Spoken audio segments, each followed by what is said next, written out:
Attention, le contenu de cette vidéo peut heurter la sensibilité des plus jeunes, vous êtes prévenus. N'ayez pas peur de laisser un pouce bleu, d'activer les notifications et de vous abonner si ce n'est pas déjà fait.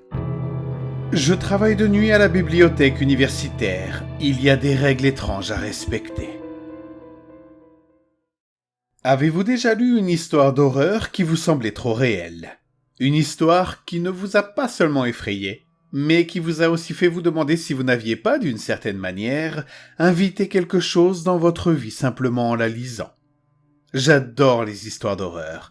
Pas seulement celles qui sont faciles, remplies de sursauts qui vous font tressaillir pendant une seconde avant de s'effacer de votre mémoire, mais celles qui restent gravées dans votre esprit, celles qui s'installent dans votre subconscient comme un invité indésirable et refusent de partir, celles qui vous prennent aux tripes, vous faisant hésiter avant d'éteindre la lumière le soir, celles qui vous font douter des craquements inoffensifs de votre maison et vous demander si vous êtes vraiment seul.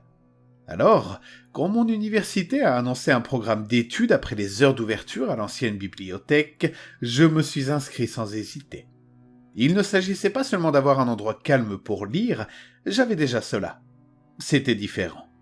Le programme offrait quelque chose que peu de gens avaient la chance de vivre. La bibliothèque entre minuit et 4 heures du matin. En échange, les participants recevaient une petite bourse d'études, juste pour rester éveillés tard et étudier. Cela semblait trop beau pour être vrai. Il s'agissait d'une rémunération facile. Tout ce que j'avais à faire était de m'asseoir dans une bibliothèque historique, faiblement éclairée, et de lire des livres d'horreur toute la nuit, ce que honnêtement je faisais déjà gratuitement. L'idée d'être rémunéré pour cela me semblait presque ridicule. Cependant, en lisant les détails du programme, quelque chose m'a interpellé. Il y avait une condition. Seule une poignée d'étudiants était autorisée à participer chaque nuit, et nous devions respecter un ensemble de règles strictes. Dès que je l'ai lu, mon enthousiasme s'est transformé en quelque chose d'autre. Un sentiment de malaise. Il ne s'agissait pas simplement des règles habituelles d'une bibliothèque, comme rester silencieux ou rendre les livres à temps. C'étaient des règles dignes d'une histoire d'horreur, qui sentaient le surnaturel, quelque chose de caché sous la surface. J'avais lu suffisamment de creepypasta pour reconnaître le schéma. Ces règles n'avaient pas pour but de maintenir l'ordre. Elles n'étaient pas là pour assurer notre sécurité au sens habituel du terme. Elles étaient là pour nous protéger de quelque chose qui se cachait dans les profondeurs de la bibliothèque. Et si les histoires d'horreur m'avaient appris une chose, c'était bien celle-ci. Il faut toujours respecter les règles. J'ai donc lu toutes les règles de la bibliothèque. Règle 1. Vous ne pouvez entrer qu'après minuit et devez partir avant 4 heures du matin. Aucune exception. Règle 2. Empruntez un livre avant minuit et demi, même si vous n'avez pas l'intention de le lire. La bibliothèque doit savoir que vous êtes un invité. Règle 3. Si vous entendez des chuchotements dans les allées, n'essayez pas d'en trouver la source. Gardez la tête baissée et continuez à lire. Règle 4. La femme en robe blanche apparaît parfois au 2e étage. Ne la laissez pas vous voir. Règle 5. Si les lumières clignotent plus de 3 fois, fermez votre livre et partez immédiatement. Règle 6.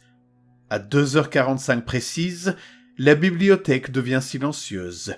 Ne bougez pas jusqu'à ce que les bruits reprennent. Règle 7. Si vous entendez votre nom chuchoter mais qu'il n'y a personne autour de vous, laissez votre livre et sortez immédiatement du bâtiment. Ne vous retournez même pas. Effrayant, n'est-ce pas? Mais je n'étais pas stupide. J'ai pris ces règles au sérieux.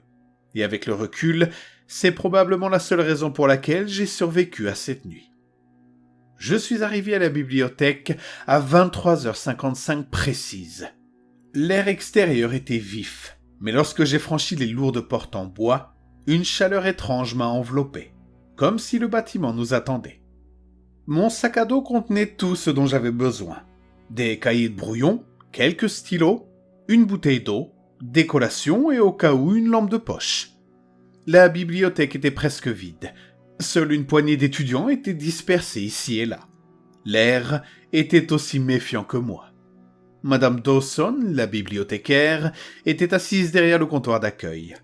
Elle a levé brièvement ses yeux perçants lorsque je suis entré.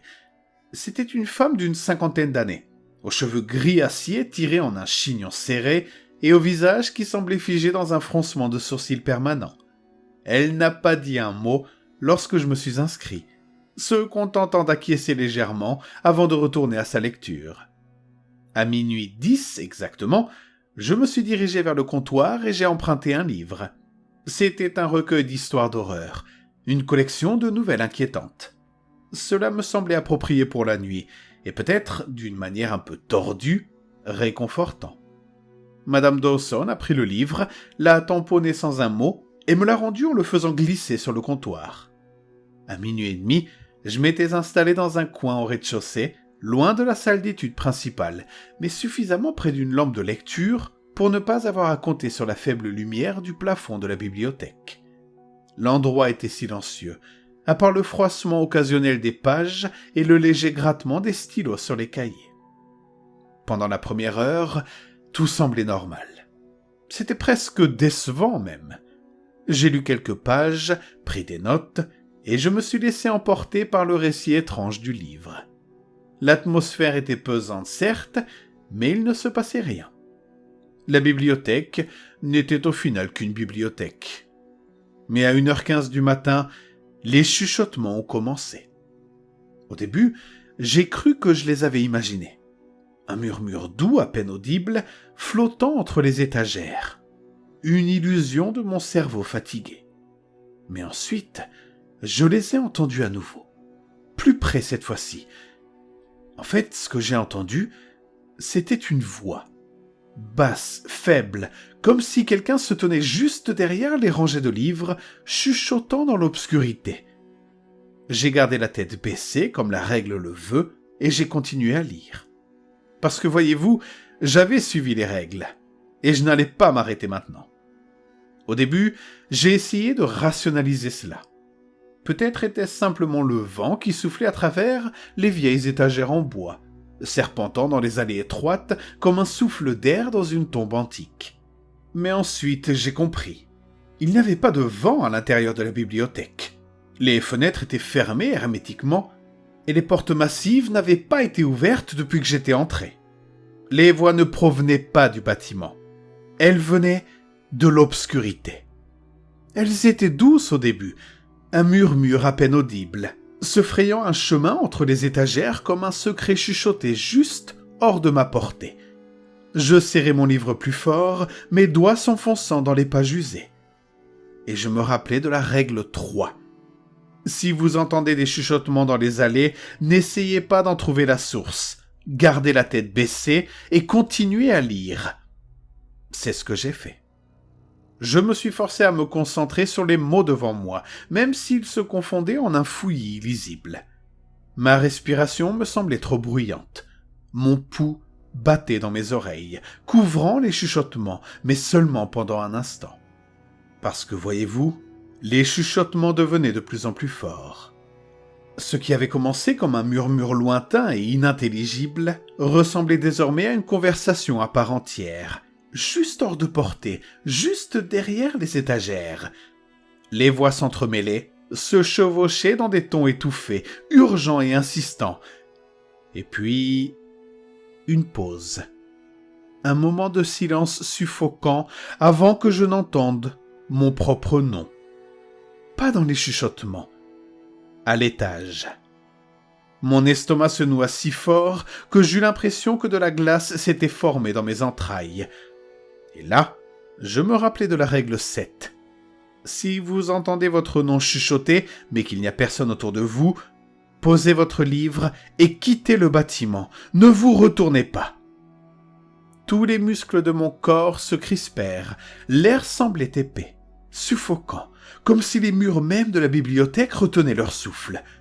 Mes mains tremblaient, tandis que je posais délicatement mon livre sur la table, mes mouvements lents et délibérés.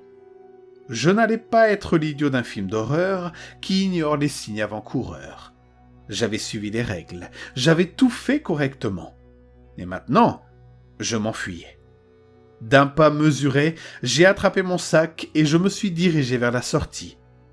Et c'est là que je l'ai vue. Elle se tenait en haut du grand escalier, à moitié dissimulée dans l'obscurité du 2e étage. La femme en robe blanche.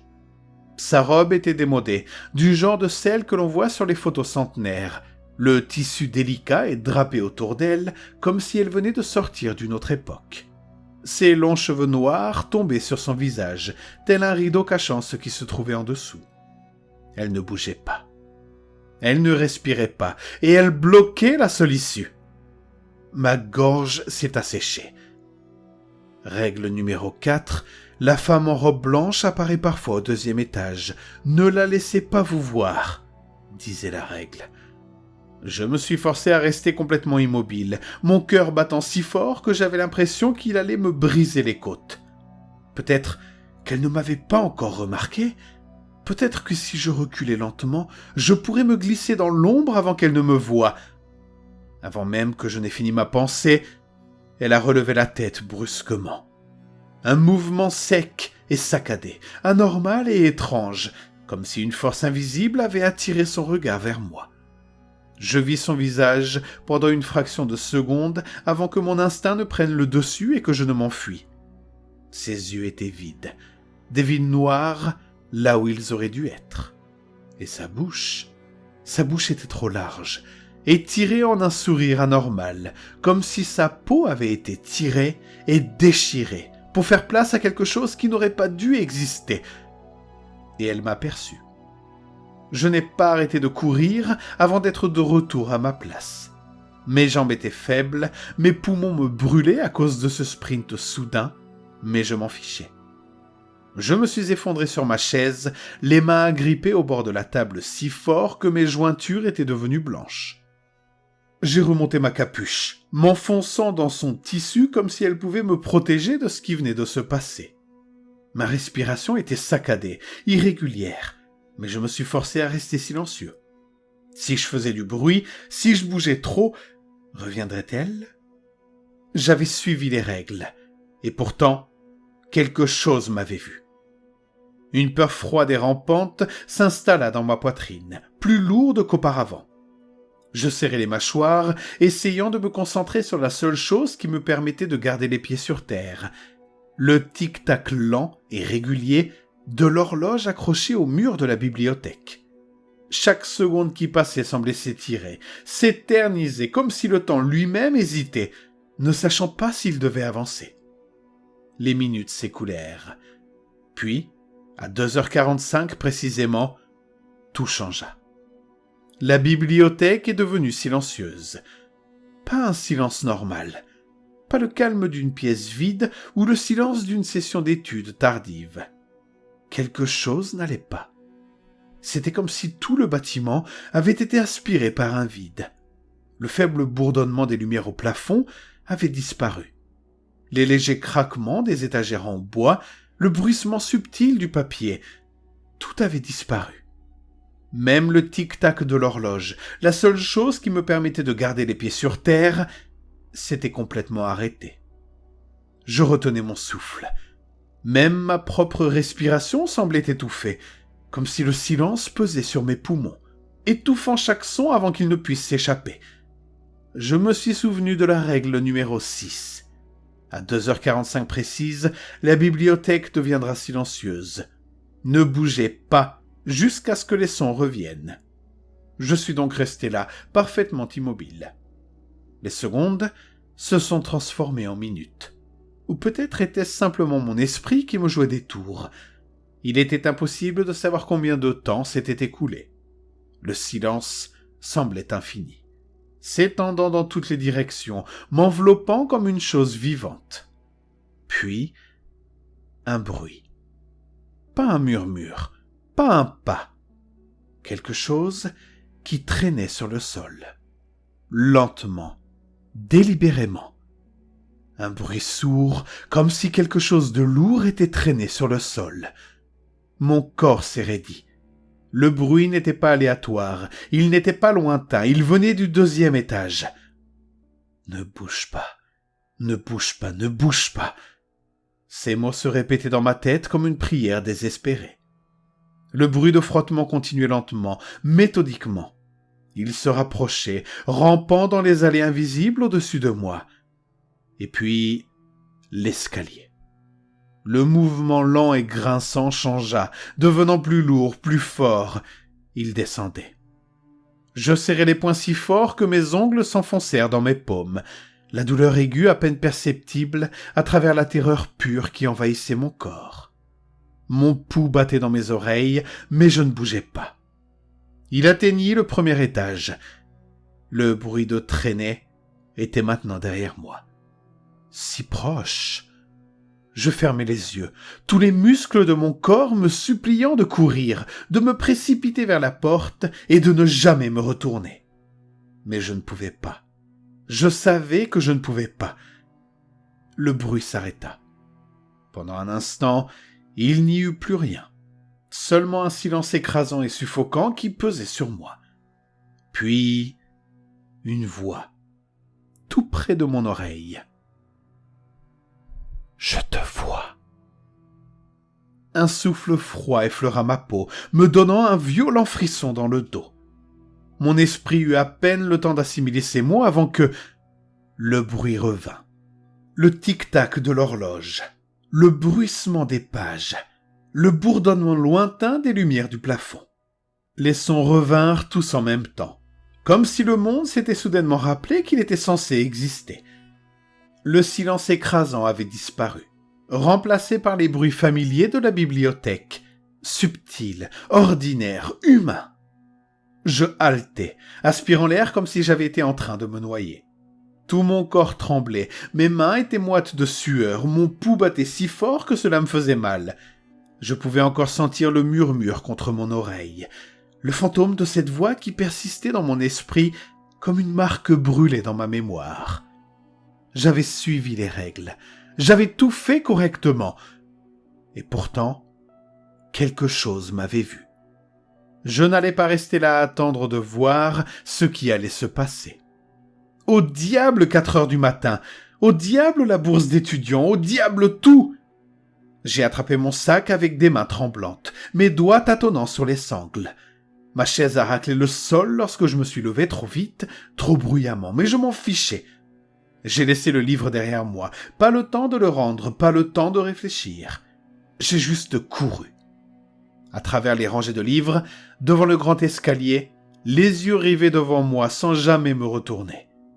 Je m'attendais presque à entendre des pas me suivre, à sentir une main froide m'attraper le poignet avant d'atteindre la porte. Mais rien ne s'est passé. Je me précipitai dans la nuit, le cœur battant à tout rompre, le souffle court et irrégulier. Le ciel était noir, le campus étrangement calme, comme si le monde extérieur n'avait aucune idée de ce que je venais de vivre. Mais moi, je le savais. Et ce que je savais aussi, c'est que je ne reviendrais pas. Du moins, c'est ce que je me disais.